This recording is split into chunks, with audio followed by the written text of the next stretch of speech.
বিয়ে বাড়ির রোস্টের ব্যাপারে আমার কাছ থেকে অনেকে জানতে চাইছে, রান্না করার পরে টাইনা ছিরুন জানা মাল মুলাম হয় না। আজকে থেকে আপনাকে রোস্ট মুলাম হবে। আমি ঠিক যেভাবে করি এভাবে কোন মশলাটার পরে কোন মশলাটা ব্যবহার করি, কোনটা আগে কোনটা পরে, ঠিক এভাবে যদি আমরা করতে না পারেন আপনাকে রোস্টের জন্য কেউ ডাক দিব না। রোস্ট খাইও অনেক মুলাম পাইব আর খাইও মানুষে ভালো কইব। আমরা ঠিক কোনটার পরে কোন মশলাটা আমি ব্যবহার করি আমরা ঠিক এভাবে এটা ফলো দিবেন।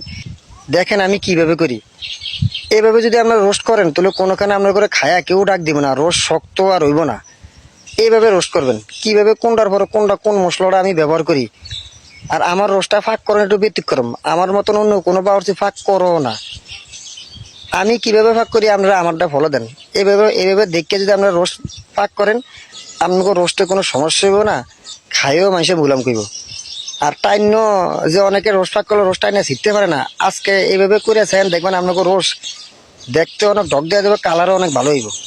এইভাবে সবসময় করে খাইন, একবার করে খাইন।